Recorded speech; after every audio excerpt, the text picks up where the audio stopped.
Welcome to Pacific Unitarian. And good morning. Good morning. It is so lovely to see you here today.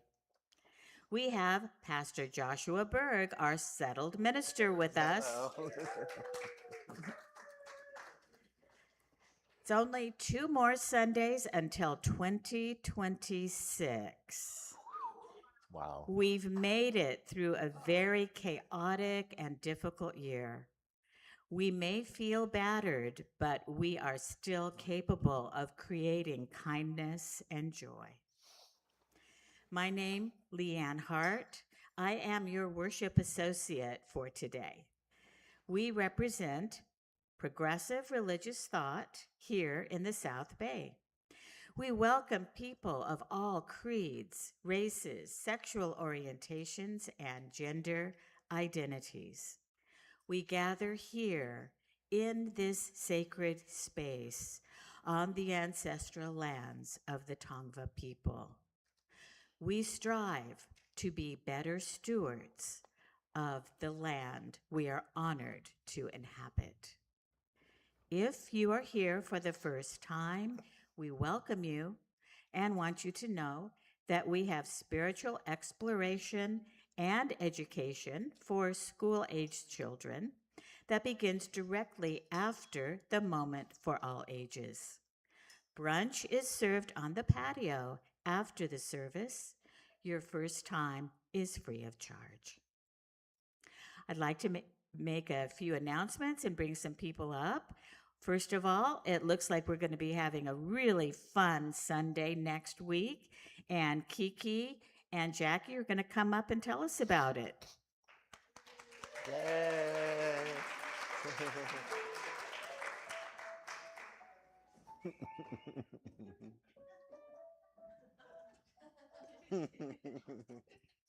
We thought we'd get your attention this way. Yes.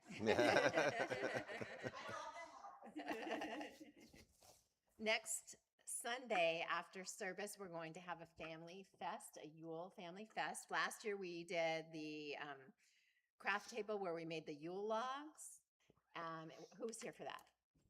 Yay. It was fun. It was fun. And then 2 weeks later, we went to Dockweiler and we had a big bonfire and we burned them. And we're going to do that again also. But we're adding to it. So what are you going to do? I'm in charge of our, I guess it's our first annual cookie exchange. So we were having a cookie exchange. Homemade cookies only, please. Do not bring a box of cookies, but bring 3 dozen cookies or more if you feel like it. And then we will go around and exchange cookies, and everybody gets to take home a whole batch of mixed up cookies, and it's so much fun. So that's next Sunday after service, and 3 dozen cookies if you would like to participate. And we'll probably have some leftover cookies for those of you who aren't bakers, but no guarantees. So who likes cookies? Okay, okay. We're also going to have a sort of a karaoke station. Yeah? What? Why no? But she won't be there. So carol karaoke, but you can also come up and read us a Yule or solstice poem. We're going to have a donation station for Can Drive. And we'll have a couple other crafts. We're going to have an ornament making, pomodoro, the orange where you put the cloves in it, and a wishing jar. Yes. So there'll be tables all around. Oh, and one more important thing. If you make crafts or you grow yummy things in your garden and you would like to come here to share them, to sell them for Christmas, we'll have kind of an impromptu couple of tables set up if people want to, sell the caps they knit or the beautiful flowers from their garden or anything like that. But email me so I make sure there's room at the table for you. Who does crafts? Who grows things that they could share? Okay. So we'll have a few things going on. We'll have some olive oil again, which I think we're going to have today as well for Palestine. Thank you. Thank Oh, you. and I just wanted to say, because I have a little inside information on this, our drive next Sunday donation drive is for canned food. But if you are doing the toy drive, I believe it's the 17th that you need to bring toys in by. So if you didn't bring them today, they need to come in the next few days. You need to pop up here if you want to donate to that. All right. Thank you. Thank you. And I believe Rachel has a very quick announcement for us also. Super quick, we'll be selling Palestinian olive oil after church today, and all of the profit of it goes to Middle East Children's Alliance. And also, we have, speaking of cookies, if you need to stuff some stockings in the next week before next week's cookie, we have a Palestinian-made little bags of cookies that are good giveaways and stocking stuffers, and that's for a donation after church today. Thank you. From Nazareth.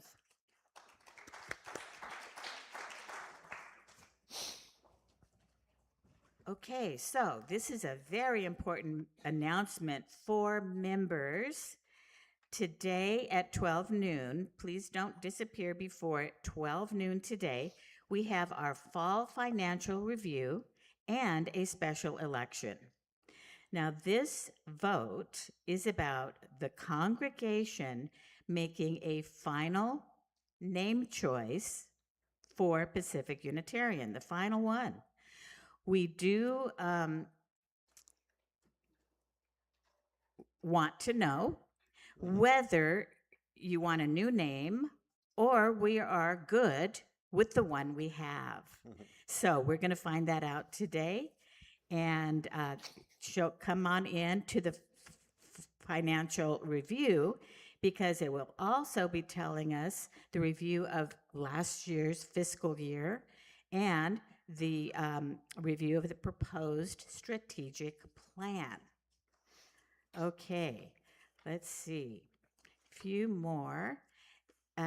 Gabby, who seldom asks to make an announcement, did ask that we please try to get everyone to help close the books on the auction.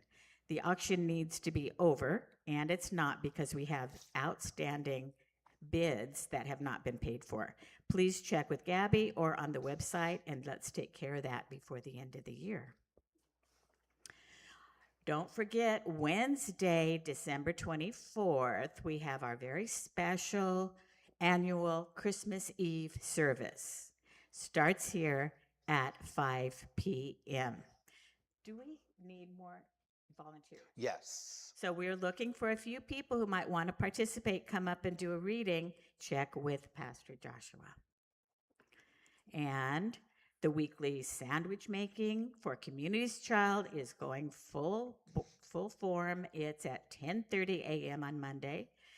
And the community yoga is this Monday, and we'll be featuring a look at holiday festivals in addition to doing yoga. Monday is Hanukkah, and next Monday, Yule and Solstice. Also, this Monday is the monthly social justice planning meeting at 4 o'clock. You can get the Zoom link in the newsletter.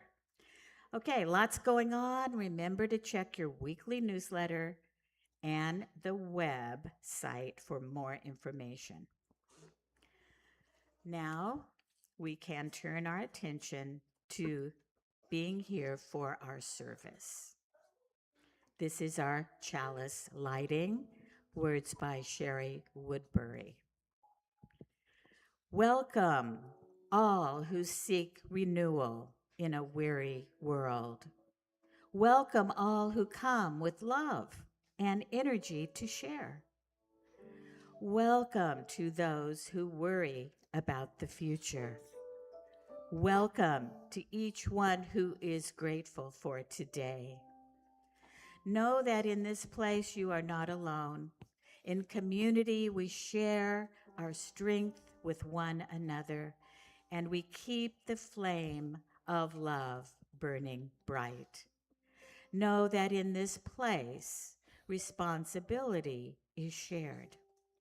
Here, tradition holds us, ancestors shine a light from the past. Here, the young lift their bright faces and beckon us onward. Take my hand, we can go together.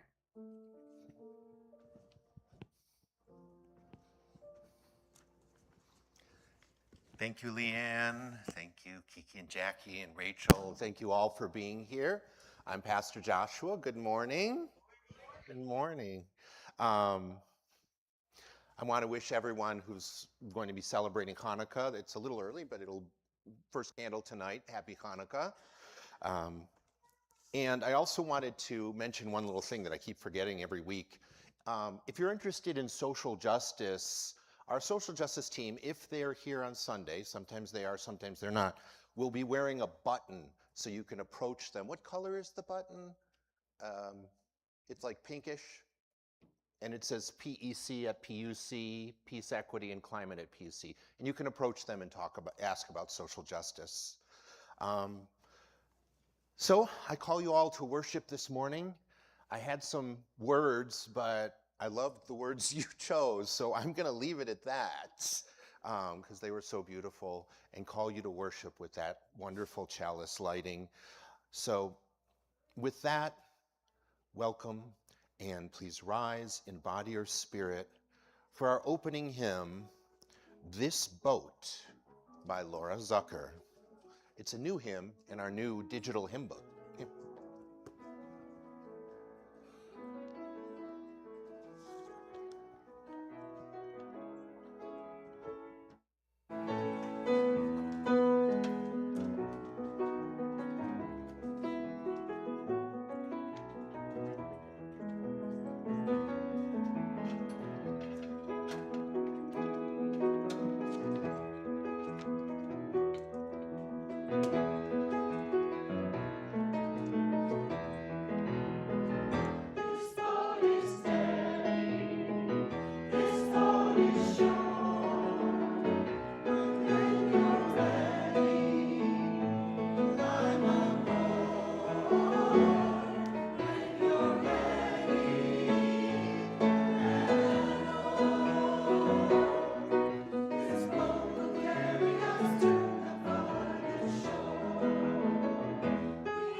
Thank you, thank you. We have a new digital hymnal. I don't know if you all knew this in the Unitarian Universalist Association. It has the other songs, the customary hymns in it, most of them, but it also is adding some new ones. So we're going to try and introduce some new ones along with some old ones in worship service. In the future, maybe we can project the music up there too. Yes, instead of just the words. And now I'd like to invite a coordinator of spiritual exploration and education, Dr. Haven Perez, and also our youth and everyone who's young at heart to come and sit on the carpet for the book, The Three Questions by John J. Muth, based on a story by Leo Tolstoy. What is up, Max? You get 2 adults' attention for an hour today. There you go. The kids always like Leo Tolstoy. Yes, yes, indeed. So, Max, when do you know it's a good time to do your fun things? Exactly. Very good. Very good. How do you know when it's the right thing to do? Welcome. Oh, welcome. Oh, that's Okay. fine. She wants That's to think fine. about it a little bit. So. Sure. Well, I have 3 questions myself today. There was once a boy named Nikolai who sometimes felt uncertain about the right way to act. I want to be a good person, he told his friends, but I don't always know the best way to do that. Nikolai's friends understood they wanted to help him. If only I could find the answers to my 3 questions, Nikolai continued, then I would always know what to do. When is the best time to do things? Who is the most important one? What is the right thing to do? Nikolai's friends considered his first question. Then Sonia the heron spoke. To know the best time to do things, one must plan in advance, she said. Gogol, the monkey, who had been rooting through some leaves to find something good, he said, you will know when to do things if you watch and pay close attention. Then Pushkin, the dog, who was just dozing off, rolled over and said, you can't pay attention to everything yourself. You need to pack to keep watch and help you decide when to do things. For example, Gogol, a coconut is about to fall on your head. Nikolai thought for a moment. Then he asked his second question. Who is the most important one? Those who are closest to heaven, said Sonia, circling up to the sky. Those who know how to heal the sick, said Gogol, stroking his bruised noggin. Those who make the rules, growled Pushkin. Nikolai thought some more. Then he asked the third question. What is the right thing to do? Flying, said Sonia. Having fun all the time, laughed Gogol. Fighting, barked Pushkin right away. Then the boy thought for a long while. He loved his friends. He knew they were all trying their best to help him answer his question. But their answers didn't seem quite right. Then an idea came to him. I know, he thought. I will ask Leo the turtle. He has lived a very long time. Surely he will know the answers I'm looking for. Nikolai hiked up into the mountains where the old turtle lived all alone. When Nikolai arrived, he found Leo digging the garden. The turtle was old, and digging was hard for him. I have questions, and I came to ask for your help, Nikolai said. When is the best time to do things? Who is the most important one? And what is the right thing to do? Leo listened carefully, but he only smiled. Then he went on with his digging. You must be tired, Nikolai said at last. Let me help you. The turtle gave him his shovel and thanked him. And because it was easier for a young boy to dig than it was for an old turtle, Nikolai kept on digging until the rows were finished. But just as he finished, the wind blew wildly, and rain burst from darkened clouds. As they moved toward the cottage for shelter, Nikolai suddenly heard a cry for help. Running down the path, he found a panda whose leg had been injured by a fallen tree. Carefully, Craig. Nikolai carried her into Leo's house and made a splint for her leg with a stick of bamboo. Don't carry pandas. The storm raged on, banging at the doors and windows. The panda woke up. "Where am I?" she said. "And where is my child?" The boy ran out of the cottage and down the path. The roar of the storm was deafening. Pushing against the howling wind and drenching rain, he ran further into the forest. There he found the panda's child, cold and shivering on the ground. The little panda was wet and scared, but alive. Nikolai carried her inside and made her warm and dry. Then he laid her in her mother's arm. Leo smiled when he saw what the boy had done. The next morning, the sun was warm, birds sang, and all was well with the world. The panda's leg was healing nicely, and she thanked Nikolai for saving her and her baby from the storm. At that moment, Sonia, Gogol, and Pushkin arrived to make sure everyone was all right. Nikolai felt great peace within himself. He had wonderful friends, and he had saved the panda and her child, but he also felt disappointed. He had still not found the answers to his 3 questions, so he asked Leo one more time. The old turtle looked at the boy. "But your questions have been answered," he said. "They have?" asked the boy. "Yesterday, if you had not stayed to help me dig my garden, you wouldn't have heard the panda's cries for help in the storm. Therefore, the most important time was the time you spent digging the garden. The most important one at that moment was me, and the most important thing to do was to help me with my garden. Later, when you found the injured panda, the most important time was the time you spent mending her leg and saving her child. The most important ones were the panda and her baby, and the most important thing to do was to take care of them and make them safe. Remember then that there is only one important time, and that time is now. The most important one is always the one you are with, and the most important thing to do good for the one who is standing at your side. For these, my dear boy, are the answers to what is most important in this world. That is why we are here." Wow. Thank you. Thank you, Nancy Plummer. And you're welcome to go with Haven if you want, and he has stuff to do for the children. Come follow me. Nice to meet you. I'm Joshua. Nice to meet you. Thank you. Bye. It is now time for candles of joy and sorrow.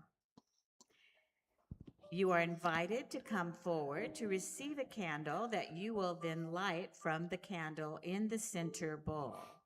You may wish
the church year, recognizing the transforming power of God in the world and looking forward toward the birth of Jesus and celebrating a spiritual light. That's the Christian tradition. Each week until Christmas, as I said, Christians light a new candle on the Advent wreath. When so much asks for our attention, the lighting of one candle after another is a reminder that this season must pass in its own time. It cannot be rushed. So we have the choice to be awakened and fully inhabit, as the story said, the present moment. The light of Advent, it grows brighter and brighter as we celebrate our coming together as a community. So even though we haven't been observing Advent formally in service, we light this third candle, the candle as a symbol of joy. And not just any simple joy, any simple cheer, but the experience of joy that cannot be contained. Advent asks to proclaim gladness as a gift to the world, even when sorrow and uncertainty abound. So may we share our hearts today through our music, through our words, and through the way we live our lives in community. Let the fullness of our joy lead to more freedom. With that, please remain seated for our centering hymn. This is an old one. Number 1058, if you have the hymnal, smaller paperback hymnal, Be Ours a Religion.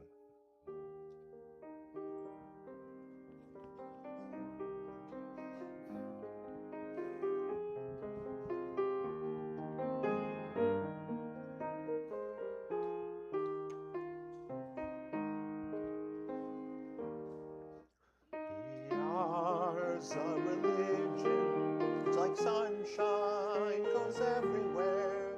Its temple, all space, its shrine, the good heart, its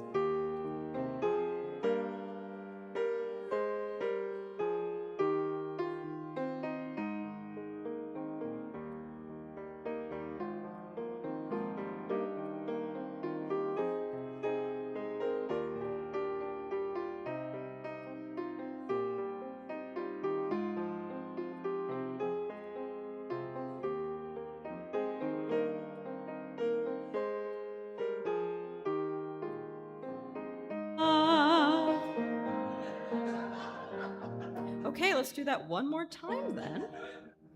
Be ours a religion which like sunshine goes everywhere. Its temple, all space, its shrine, the good heart, its creed, all truth, its ritual workings of love.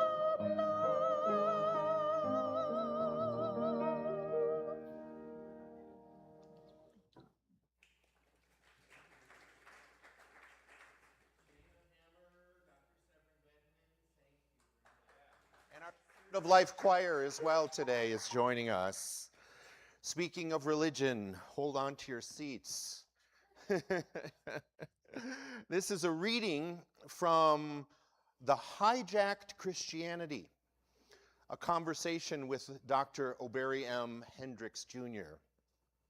And Dr. Hendricks writes, or spoke in this interview, he said, the modern innovations of Christian nationalism are founded on a legacy that goes way back, at least to the 4th century, when the Roman Emperor Constantine declared himself the 13th apostle appointed by God. He transformed the faith that Jesus preached to the oppressed and institutionalized it as the official religion of the powerful empire that had executed Jesus. From that time, throughout history, mainstream Christianity has had a virtual uninterrupted alignment with the powers that be, with few exceptions. And that continues to be the case with American Christianity in the 21st century. However, the right-wing evangelical movement has gone further, being openly and shamelessly animated by a will to dominate, control, and exclude. In that sense, he writes, it is true to the tradition of mainstream Christianity, but, in that sense, it is true to the tradition, but neither are true to the liberating gospel of Jesus, in that they are committed instead to accumulating and maintaining power, privilege, and the status quo. Right-wing Christianity is a form of what he calls ideological religion, which is to say that its proponents always sacralize their own interests above the demands of the gospel witness. So if certain kinds of political power serve their interests, well, then for them, that expression of political power is Christian. If white supremacist policies or practices serve their interests, then for them, white supremacy is Christian. If they are interested in wealth, then Christianity and wealth get conflated. I hope, in the end, he writes, I have to hope that some right-wing evangelicals are simply misguided. Yes, they're wrong, but I have to believe that many are sincere in their belief and have simply been misled. It's hard to grapple with the apparent reality that so many people are unable to see through Donald Trump and his enablers, both inside and outside of Christian institutions. But he writes, I have to hope that they can be persuaded to see the error in all of this. The movement itself, I think, will go on. Trumpism is predicated on an evil, hateful, and adversarial impulse, and it validates the worst of human suspicions towards those who are different from us, from each other. There will always be a receptive audience for that kind of sin.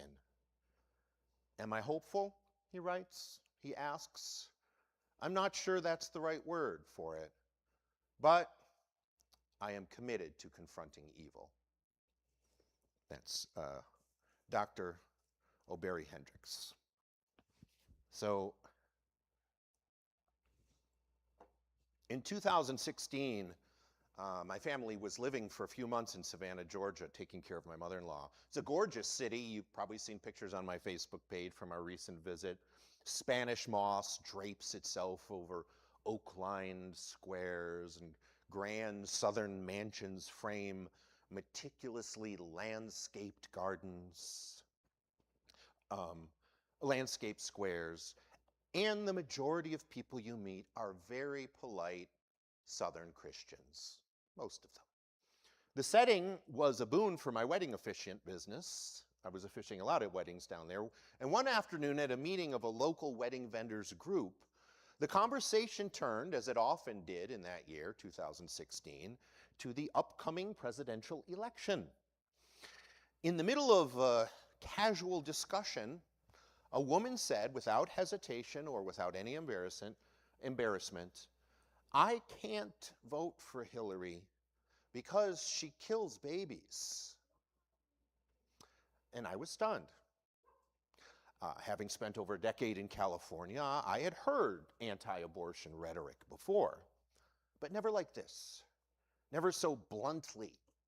Never spoken as if it were just a universally accepted fact. I can't, she kills babies. And certainly never said so casually in mixed company.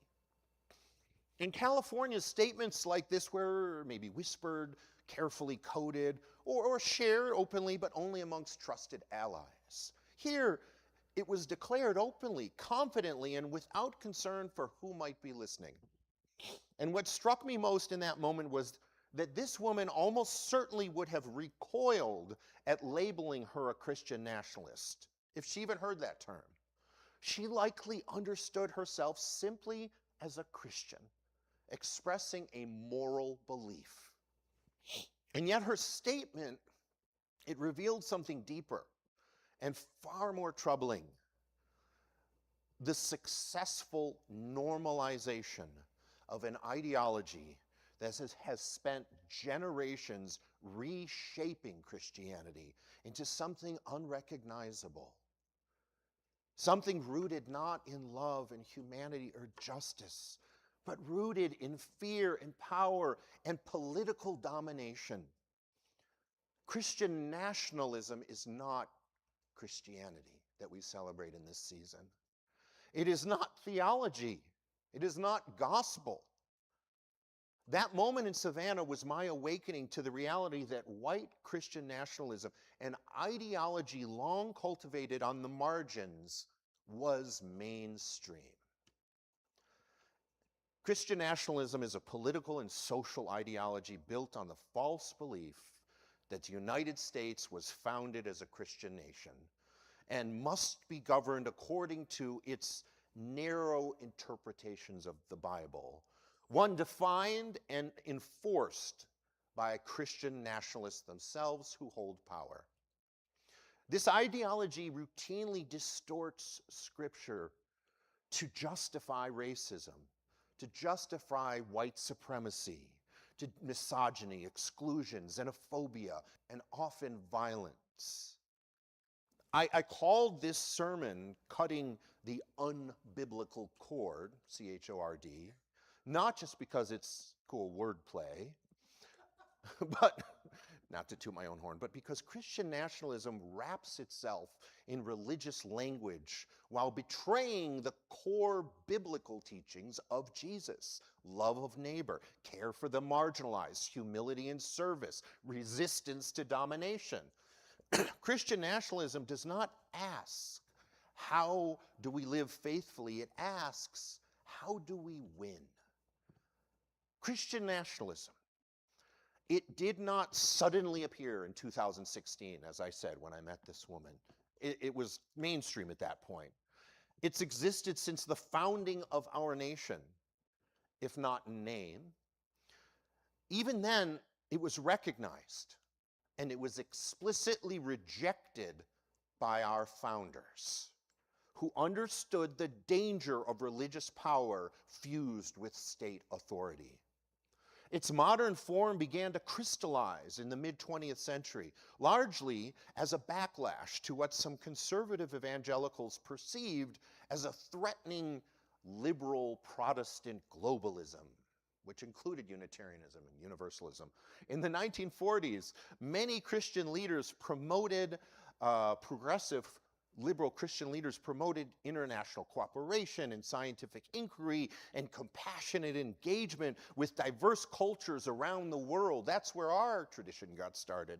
But in response to that, a reactionary movement arose, one that rejected pluralism and distrusted science and sought refuge in racial and religious homogeneity. At the center of this movement was someone named Gerald L.K. Smith. Don't feel bad if you don't know this name. You probably would have known it at the time in the 40s. He was a clergyman connected to politics, and he founded in 1947 the Christian Nationalist Party.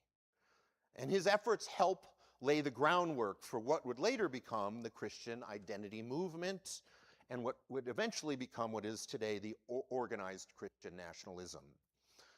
And notably, this movement found a strong and concentrated foothold right here in Southern California, in Orange County. From the beginning, racism was not incidental, it was foundational.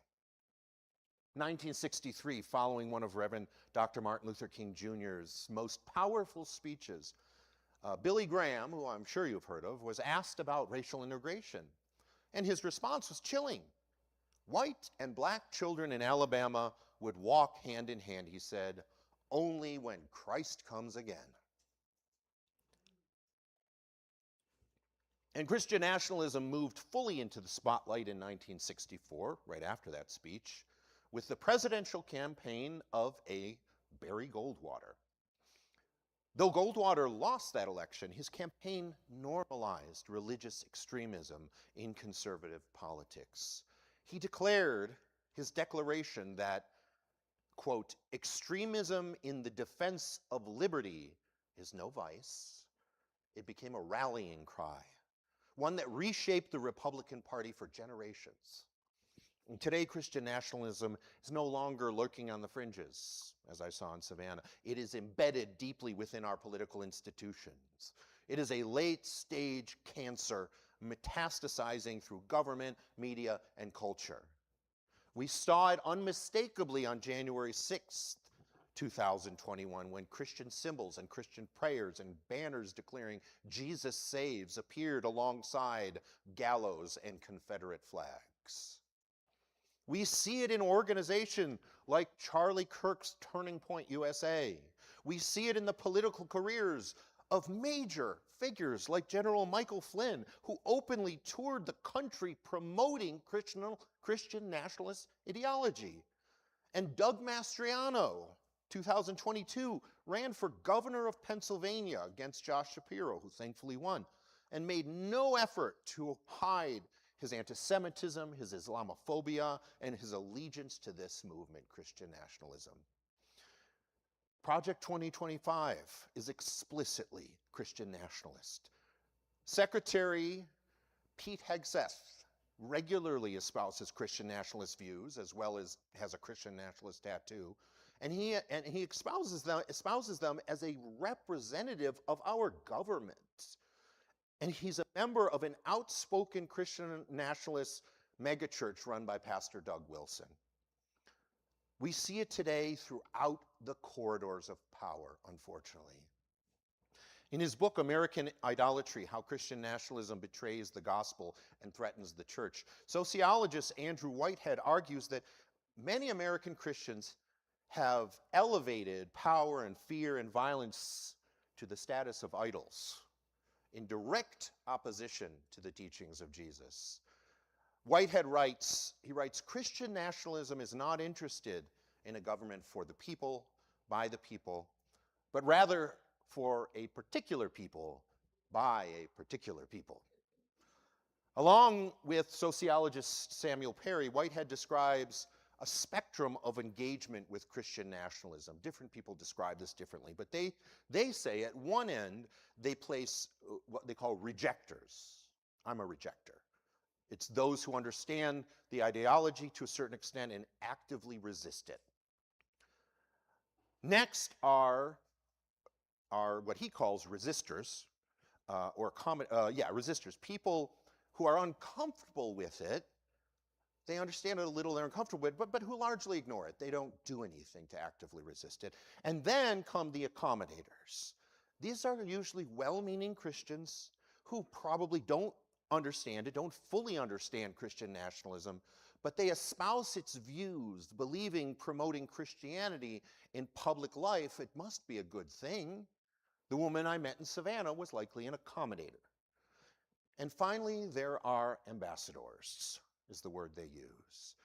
Those deeply committed to the ideology and actively recruiting others. These are the people we must be most concerned about because they increasingly occupy positions of immense power.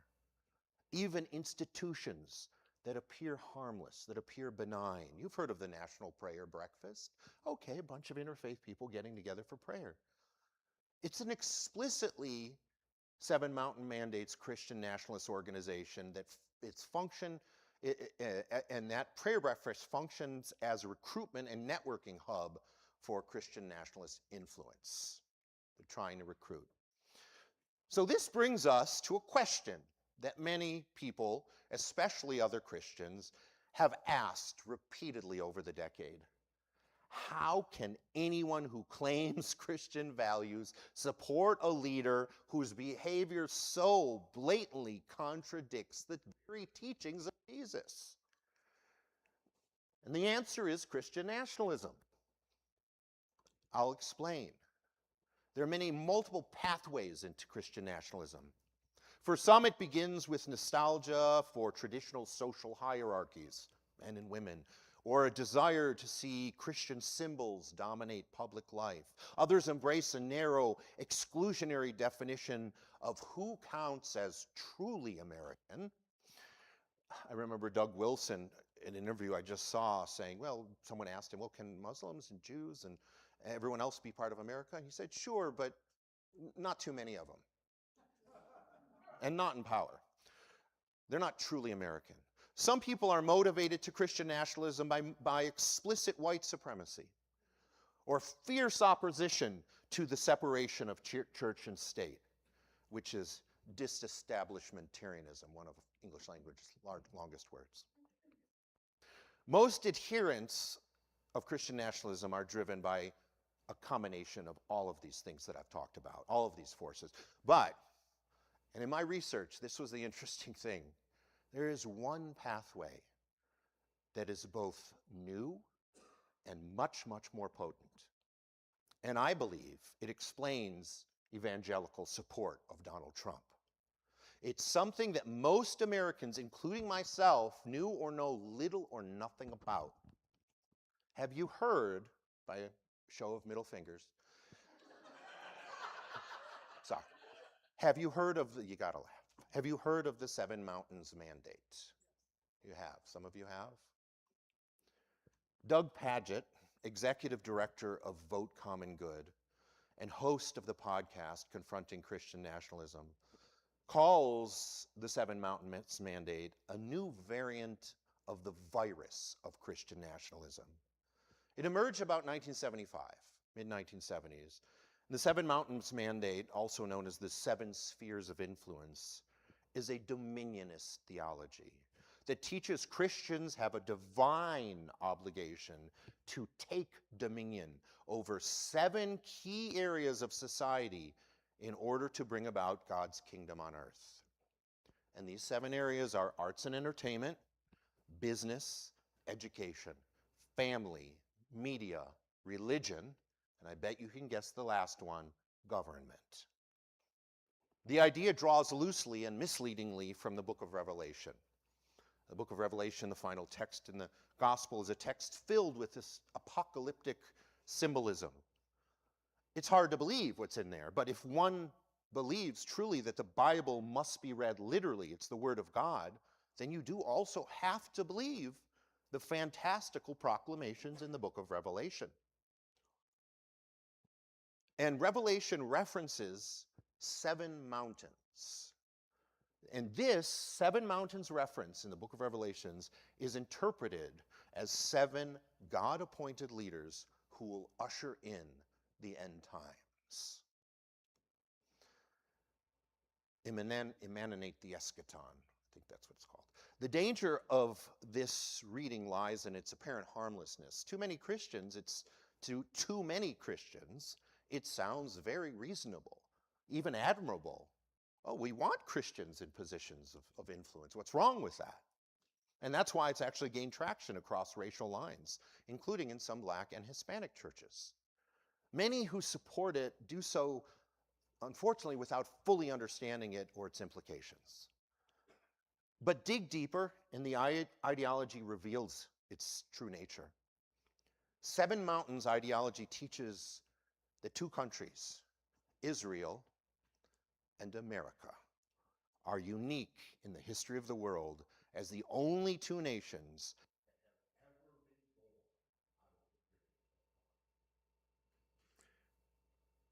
America's like Israel's bigger little brother. It insists that leaders chosen from these 7 spheres of influence worldwide are not meant to be humbled servants, but meant to be exalted instruments of divine will. And these leaders are identified not by democratic processes, but by modern-day prophets, often well-known Christian clergy. And Donald Trump is one of the chosen. Prominent Christian figures, including Pat Roberts and Billy Graham, were among those prophets who publicly prophesied that Trump had been chosen by God to lead, specifically in the sphere of government. And as to the question about Trump's appropriateness, his Christianness, well, according to Seven Mountains ideology, it doesn't matter that Trump is not devout or ethical or even that he's Christian at all. In fact, his moral failures are actually seen as proof of divine selection. God chooses imperfect vessels to accomplish God's will. How, and seven mountain members have even said, for their proof, they say, how could someone as horrible as Trump ascend to power, be elected president, failing being chosen by God? This is known as the key leader theory.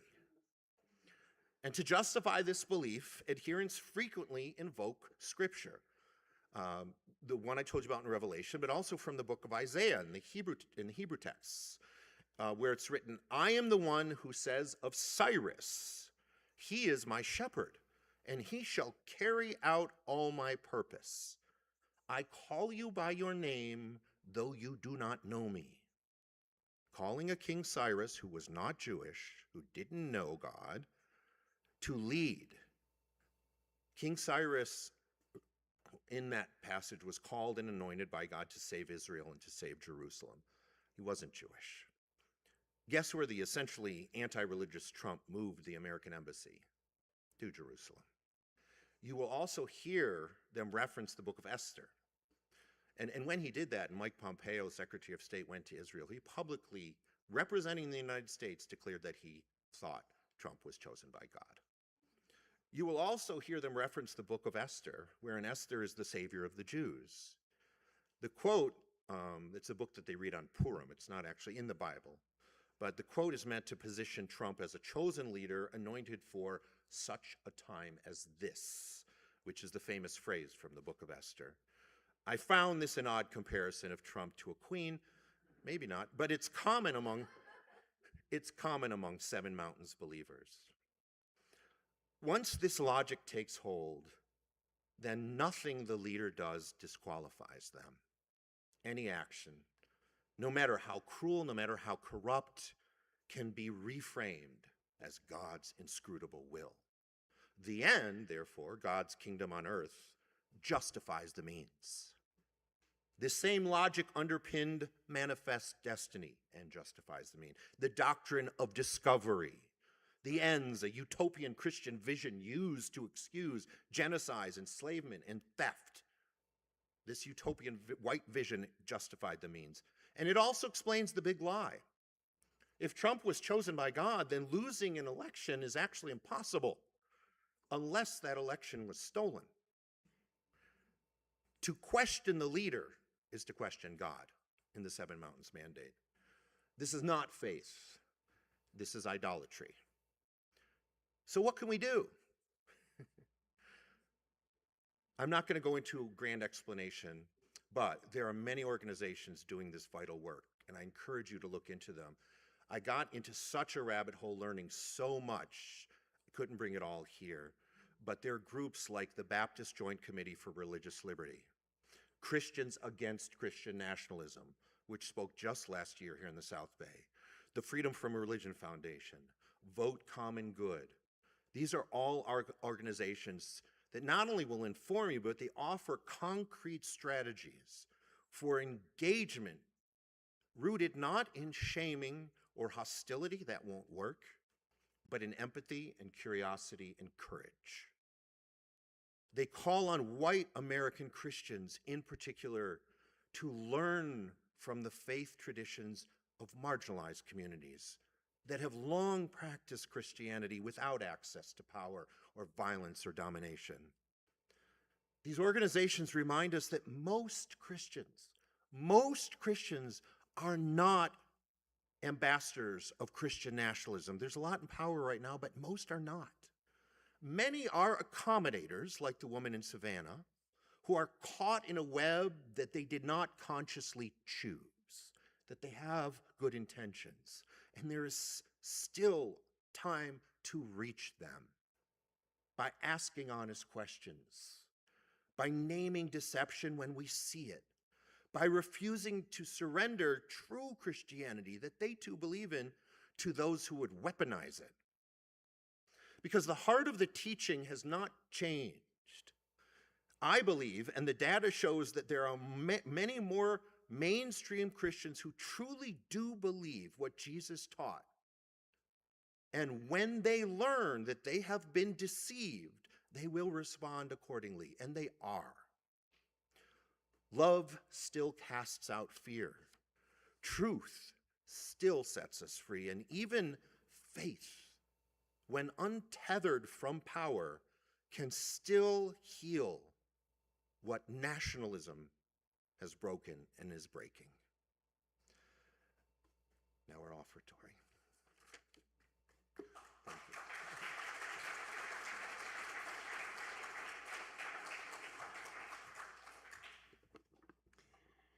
Now is time for our offertory. In this time of threats and anxiety about what comes next, and a time when many have lost their way, more than ever, we value the ability to come together and seek comfort and action in our community. Your generosity will be gratefully accepted.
you.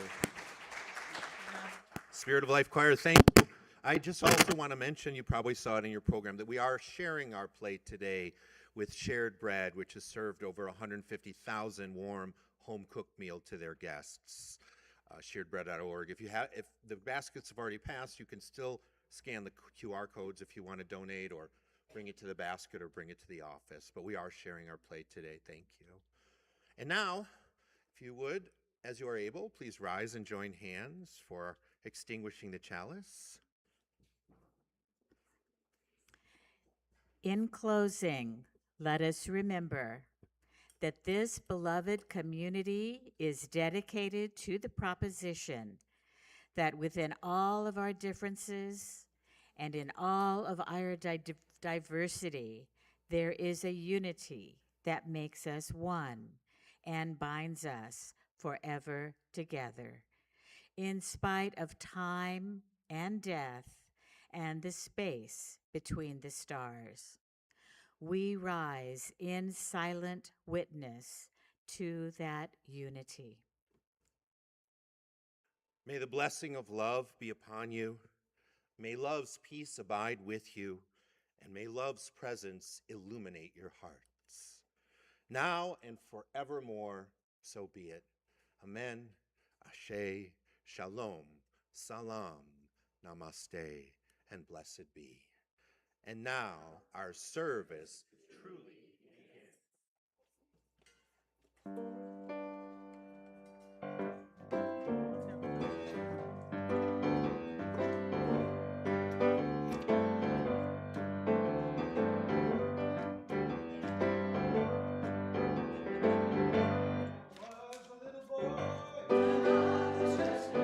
And the devil would call my name.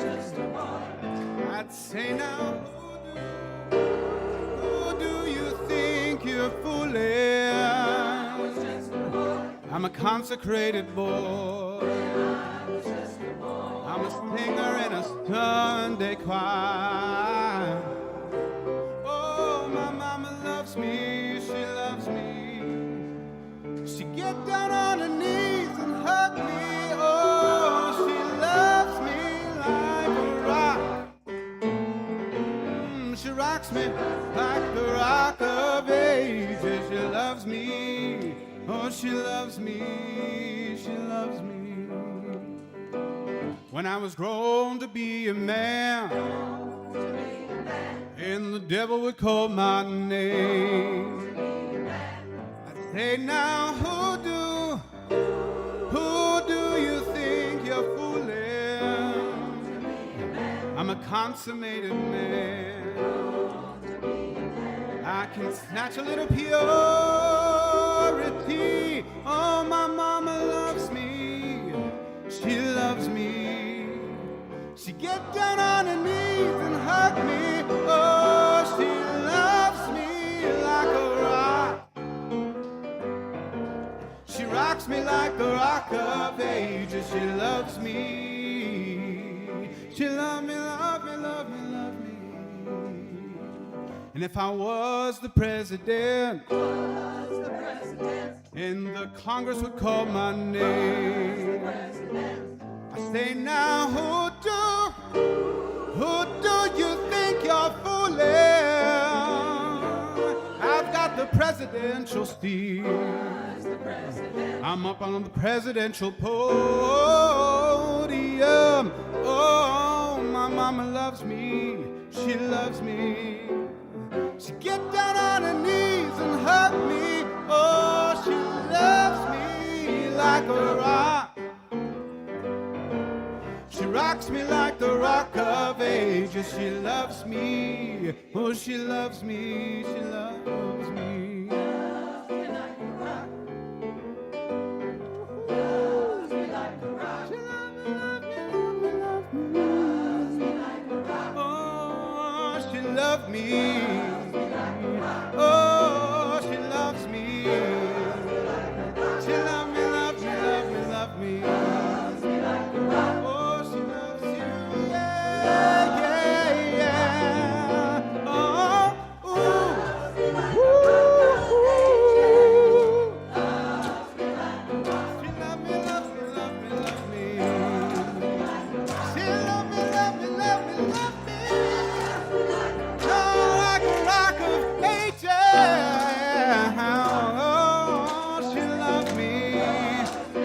loves me. She gets down on her knees and hugs me. Oh, she loves me. She loves me. She loves me.